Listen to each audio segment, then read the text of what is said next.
अस्सलाम वालेकुम friends, welcome two infodesk. तव्हां माइक्रोसॉफ्ट वर्ड सीखी रहिया आहियो। माइक्रोसॉफ्ट वर्ड जी हिन वीडियो में तव्हांखे ॿुधाईंदुसि त फ़ॉन्ट कीअं चेंज कजनि, फ़ॉन्ट जी साइज़ चेंज करणु, फ़ॉन्ट खे कलर करणु, उनखे अलावा फ़ॉन्ट खे बोल्ड करणु, उनखे इटैलिक करणु, उनखे अंडरलाइन करणु, उहो तव्हांखे ॿुधाइबो। हीअ ॾिसो, हीअ सिंपल हिकिड़ी पैराग्राफ्स लिखियल आहिनि जेको विदाउट फॉर्मेटिंग जा आहे। हिन खे तव्हां थोरो करियो ॾिसी वठोसि, कंपेयर करूं था असीं ॿी फाइल सां जेका हिनखे फॉर्मेटेड आहे। ही ॾिसो, ही फॉर्मेटेड आहे जंहिंमें फ़ॉन्ट जा कलर चेंज कया विया आहिनि। ही फॉर्मेटेड फाइल आहे, जॾहिं त ही विदाउट फॉर्मेटेड आहे। हाणे विदाउट फॉर्मेटेड में ही ॾिसो, हिन जा फ़ॉन्ट्स मथां शो थियनि पिया। हिन में हिन जो सॼो फ़ॉन्ट टोटल कैलिबरी जो फ़ॉन्ट आहे जेको माइक्रोसॉफ्ट वर्ड में बाय डिफ़ॉल्ट फ़ॉन्ट हूंदो आहे, जॾहिं त हिन में ही फ़ॉन्ट चेंज कया विया आहिनि। त फ़ॉन्ट जॾहिं चेंज कंदा आहियूं त ॾिसो, असांजी फाइल जो लुक वग़ैरह उहो बिल्कुलु चेंज थी वेंदो आहे। हिन में ॾिसो, कूपर STD जो फ़ॉन्ट आहे, हिन में कॉमिक सेंस MS जो फ़ॉन्ट आहे। जॾहिं त हेठि जॾहिं वञूं था तॾहिं हीअ ॾिसो, हीअ कुझु अञा वधीक चेंज फ़ॉन्ट आहिनि। ॾिसो, ब्रुश स्क्रिप्ट STD आहे, हाँ हीअ एडवर्ड स्क्रिप्ट आहे। त ईअं फ़ॉन्ट चेंज करण सां असांखे फाइल असीं वधीक ख़ूबसूरत बणाए सघूं था। त अचो त असीं फ़ॉन्ट चेंज करणु तव्हांखे ॿुधायूं।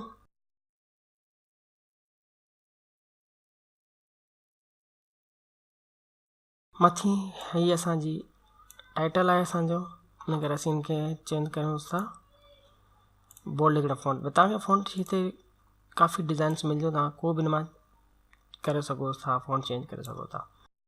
ठीकु आहे, असीं कूपर STD फ़ॉन्ट रखियोसीं। जॾहिं त हीअ बॉडी फ़ॉन्ट आहे, बॉडी फ़ॉन्ट असीं चेंज था करियूंसि टाइम्स न्यू रोमन में। हीअ सभु फ़ॉन्ट पियो टाइम्स न्यू रोमन, बिकॉज़ मां ऑलरेडी अप्लाई करे छॾिया आहिनि, त उन करे जेके बि हीअ रिसेंट जेके फ़ॉन्ट ईंदा आहिनि, जेके अॻु में तव्हां अप्लाई कया अथनि, उहो रिसेंटली यूज़ फ़ॉन्ट जेके आहिनि उहे हिन सॼी लिस्ट मां हिते अची वेंदा आहिनि। हीअ ॾिसो, ऑल फ़ॉन्ट जी लिस्ट हिन पासे आहे। हीअ रिसेंटली यूज़ फ़ॉन्ट जी जेका आहे, मूं अप्लाई करे चुका आहिनि, उन करे हिते रिसेंट जी यूज़ थी शो थिए पई असां वटि। हिन खे असीं हेडिंग खे असीं ट्रिपल क्लिक करे हिन जो फ़ॉन्ट करणु हूंदासीं कॉमिक सेंस MS जो। कॉमिक सेंस MX, हीअ बीठो आहे कॉमिक सेंस MS जो फ़ॉन्ट आहे, जॾहिं त हिन खे बि कॉमिक सेंस MS जो फ़ॉन्ट यूज़ था। हीअ ॾिसो, कॉमिक सेंस जा फ़ॉन्ट ॾिनासीं। हीअ हाणे फ़ॉन्ट चेंज करण सां ॾिसो असांखे लुक चेंज थी वियो। हाणे हीअ ॾिसो, हीअ टाइम्स न्यू रोमन जो फ़ॉन्ट आहे, जॾहिं त हीअ फ़ॉन्ट आहे कैलिबरी जो फ़ॉन्ट आहे। तव्हां जॾहिं हिते माउस रखंदव पैराग्राफ ते, तव्हांखे फ़ॉन्ट हितां अची वेंदो, तव्हांखे नालो अची वेंदो हिन में फ़ॉन्ट जो नालो। त असीं चाहियूं त हाणे हिकिड़े दफ़ा फ़ॉन्ट ॾिसो चेंज कयो आहे। हाणे हीअ सभु हिन ते अप्लाई करण जे लाइ तव्हांखे ॿुधाइबो। त हिन खे असीं सिलेक्ट करियो ऐं फॉर्मेट पेंटर खे तव्हां करियोसि। फॉर्मेट पेंटर छा कंदो आहे, जो जेको बि असां हिनखे फॉर्मेट कंदा आहियूं, असीं उहो साॻी सेम फॉर्मेट ॿिए फ़ॉन्ट ते असीं अप्लाई करे सघूं, हिन में यानी कि अप्लाई करे सघूं था। त हाणे हिन खे क्लिक कयोसीं। हाणे ॾिसोसि, हीअ फॉर्मेट पेंटर असांखे हिनखे वरी ॿिए टेक्स्ट सिलेक्ट कयोसीं त टाइम्स न्यू रोमन में फ़ॉन्ट असांखे चेंज करे ॾिनी। जॾहिं त वरी हिन ते असीं क्लिक कयूं था ऐं फॉर्मेट पेंटर ॾिसोसि असांखे चेंज करे ॾींदी। त इहो आहे फॉर्मेट पेंटर जो कमाल। हाणे हिन ते असीं कलर अप्लाई कयूं था। कलर असीं अप्लाई करूं था हिन ते। हीअ ॾिसो, हीअ फ़ॉन्ट जा कलर बीठा आहिनि, हिन मां कलर तव्हां चूज़ करियोसि, को बि तव्हां कलर चूज़ करे सघो था। हीअ कलर तव्हां चूज़ करियोसि। जॾहिं त हिन ते बि असीं कलर था अप्लाई करियूं, ऐं जीअं त हेडिंग आहे उन करे असीं हिनखे बोल्ड था करियूंसि। हीअ ॾिसोसि, बोल्ड कयोसीं। बोल्ड करण सां अखर थोरो वधीक एम्फेसाइज़ थी वियो। ठीकु आहे, हाणे हिनखे असीं सिलेक्ट करे हीअ साॻी असीं हिन में अप्लाई करणु चाहियूं था हिनखे बि, तॾहिं असीं फॉर्मेट पेंटर ते क्लिक कंदासीं। ऐं फॉर्मेट पेंटर खां पोइ ॿी लाइन जिते अप्लाई करिणो हुनखे सिलेक्शन कईसीं, तॾहिं अप्लाई करे छॾी। जॾहिं त हीअ टी रहिजी वई, हिनखे वरी फॉर्मेट ते पेंटर ते क्लिक करे हीअ साॻी हिन ते अप्लाई करे छॾींदासीं। ॾिसोसि दोस्तो, त इहो असां फ़ॉन्ट चेंज करणु। हाणे तव्हांखे इटैलिक करणु उहो ॿुधाइबो। हाणे ॾिसो, असीं सपोज़ असांजो मेन आहे कॉल सेंटर, असीं कॉल सेंटर जिते जिते हुनखे कॉल सेंटर खे असीं हिनखे इटैलिक करियूंसि था। त हीअ ॾिसो, कॉल सेंटर्स, हिनखे इटैलिक में आणियूंसि था। हीअ ॾिसोसि, कॉल सेंटर्स, हिनखे बि इटैलिक में करियूंसि था। ईअं जीअं असीं इटैलिक करे सघूं था। कंहिंखे अंडरलाइन करिणो हुजे त असीं अंडरलाइन करे सघूं था। कंहिंखे लाइन ॾियणी हुजे, सपोज़ कस्टमर सर्विस आहे, हिनखे असीं जेके अंडरलाइन करियूं था, ॾिसोसि त असीं अंडरलाइन करे सघूं था। अंडरलाइन करणु या इटैलिक करणु या बोल्ड करण सां अखर जेको आहे सो हुनखे वधीक यानी कि एम्फेसाइज़ करे छॾिबो आहे। एम्फेसाइज़ करण खां मुराद यानी कि उन अखर जी वधीक अहमियत जेका उहा असीं यानी हेडिंग्स जेका हूंदी आहे उनखे एम्फेसाइज़ कयो वञी करे हूंदो आहे त उनजी अहमियत यानी कि वधाइजे, उनजी अहमियत खे अञा वधीक वधाइजे, उनजी इम्पोर्टेंस खे वधाइजे। जॾहिं अंडरलाइन वग़ैरह उहो बि उनखे कंहिं वर्ड खे पॉइंट आउट करण जे लाइ हूंदो आहे। ऐं जॾहिं हिन वर्ड आहिनि कंहिंखे ग़लती सां अगरि असीं बिल वग़ैरह खणंदा आहियूं तव्हां ॾिसंदा हूंदा उनखे लाइन ॾेई छॾिबी आहे त उनखे स्ट्राइक थ्रू हूंदो आहे, हीअ ऑप्शन हूंदो आहे। अने असीं स्ट्राइक थ्रू थियूं था मीन्स कंहिंखे ॿियो को बि डॉक्यूमेंट खे ॾिसी उनखे रिव्यू करणु चाहियूं था त हीअ वर्ड असां इनखे जेकॾहिं तव्हां रिमूव कयो वञे त उनजी रिज़ल्ट कीअं ईंदी। त यानी कि कंहिं बि लफ़्ज़ खे पॉइंट आउट करण जे लाइ ॿिए खे डॉक्यूमेंट असीं ॾेखारियूं त पॉइंट आउट करण जे लाइ असीं उनखे स्ट्राइक थ्रू करे सघूं था, या उनखे अंडरलाइन वग़ैरह करे सघूं था, या उनखे हाईलाइट बि असीं करे सघूं था। जेकॾहिं कंहिं वर्ड खे हिकिड़े लफ़्ज़ असीं कंफ्यूज़न हुजे या कुझु बि उनखे असीं हाईलाइटर ई ॾिसो असां वटि आहे, असीं हाईलाइट करे सघूं था त हीअ असीं वर्ड खे हाईलाइट करे छॾींदासीं। माइक्रोसॉफ्ट असांखे कुझु ॿिया बि ऑप्शन ॾिए थो, हिकिड़ा सुपरस्क्रिप्ट ऐं सबस्क्रिप्ट जा ऑप्शन ॾिए थो।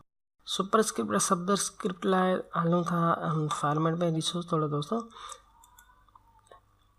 ये असांजी फॉर्मेटेड जेका डॉक्यूमेंट आहे उनखे तव्हां ॾिसी वठो। सुपरस्क्रिप्ट ऐं सबस्क्रिप्ट छा हूंदो आहे, जॾहिं असीं केमिस्ट्री जो ॾिसो ही फार्मूला लिखंदा आहियूं त ही नॉर्मल यानी कि आहिनि फॉर्मेट में लिखियल आहिनि, एच नॉर्मल फॉर्मेट में, ओ नॉर्मल फॉर्मेट में, बट टू जेको नॉर्मल फॉर्मेट न आहे इनखे छा कयो आहे ॾिसो सबस्क्रिप्ट कयो आहे, यानी स्क्रिप्ट उनजे हेठां लिखियो आहे। ॾिसो जेकॾहिं असां सबस्क्रिप्ट हटायूं था न त असीं H2 जेको आहे उहो नॉर्मल फॉर्मेट में, असीं उनखे सबस्क्रिप्ट कंदासीं त पोइ कीअं असीं इनखे सबस्क्रिप्ट करे सघूं था। सपोज ही 4 आहे, 4 नॉर्मल पहिरीं लिखी असां जेके तव्हांखे फार्मूला लिखिणो आहे तव्हांखे हिकिड़ो दफ़ा टाइप करे ॾेखारियां हिते त एंटर प्रेस कयूं था। ॾिसो H आहे, 2 आहे ऐं O, sorry shift not but आहे शिफ्ट O सां।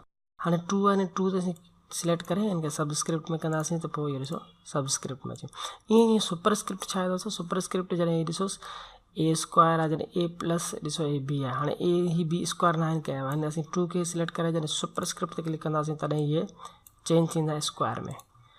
इहो सबस्क्रिप्ट ऐं सुपरस्क्रिप्ट। जॾहिं त ही फ़ॉन्ट चेंज कयल आहिनि, ही आहे एडवर्ड जो फ़ॉन्ट चेंज कयल आहे, जॾहिं तव्हां फ़ॉन्ट ॾिसो एडवर्ड जो फ़ॉन्ट में चेंज कयल आहे, ये एडवर्ड जो फ़ॉन्ट में चेंज कयल, नॉर्मल फ़ॉन्ट में जॉर्जिया में ॾिसो अचूं था त पोइ हीउ ॾिसो कीअं चेंज थी वियो, जॾहिं त एडवर्ड फ़ॉन्ट में न खां वधीक ख़ूबसूरत लॻे थो। असीं सेम फॉर्मेटिंग हितां इनखे फॉर्मेट पेंटर जी मदद सां अप्लाई करे सघूं था हिते। दोस्तों उम्मीद इन लेसन में तव्हांखे जेको सम्झाइणु चाहियां था उहो तव्हां सम्झी विया हूंदा त फ़ॉन्ट खे कीअं चेंज करणु। फ़ॉन्ट जी साइज़ न चेंज करण इहा रहिजी वई आहे, जेको फ़ॉन्ट जी भर में बीठी आहे। फ़ॉन्ट जी साइज़ करणु चेंज लाइ असीं ॾिसो हेडिंग खे सिलेक्ट कयोसीं ऐं ॾिसो 14 जी साइज़ 14 जी साइज़ में आहे, जॾहिं असीं नॉर्मल में जेको इहे कहिड़ी साइज़ में आहे 12 जी साइज़ ते आहे, हीअ ॾिसी वठोसि त असीं हिनखे क्लिक करे चेंज करण जे लाइ असीं या त हिन मां साइज़ असीं हिन मां सिलेक्ट करे वठूं 14, या असां हीअ ॾिसो हीअ ॿई इंक्रीज़ ऐं डिक्रीज़ आहिनि, साइज़ इंक्रीज़ थींदी या डिक्रीज़ थींदी, ॾिसोसि डिक्रीज़ थिए पई जॾहिं त इंक्रीज़ थिए थी। तव्हां साइज़ हितां चेंज करे सघो था। उनखे अलावा हिकिड़ो ऑप्शन ॿियो रहिजी वियो। हाणे सपोज असीं सॼी फॉर्मेट कई आहे, हिनखे असीं वरी पहिरीं बाय डिफ़ॉल्ट जेको बि इन जो हो फॉर्मेट यानी सभु फॉर्मेट हटी वञे, कलर इन जो हटी वञे, सभु कुझु जेको बि असां फॉर्मेट कयो उनखे ई क्लियर फॉर्मेट ते जॾहिं क्लियर कंदासीं त असीं पहिरीं अची वियासीं। अच्छा दोस्तों इहे हो अॼु जो हिन वीडियो जो लेसन।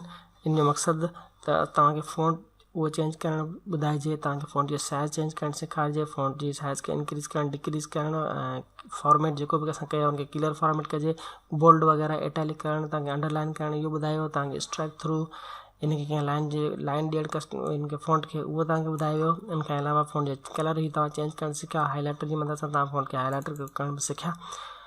उम्मीद आहे दोस्तों तव्हांखे हिन वीडियो मां जेको बि सम्झाइणु चाहियां त उहो सम्झी विया था इंशाअल्लाह।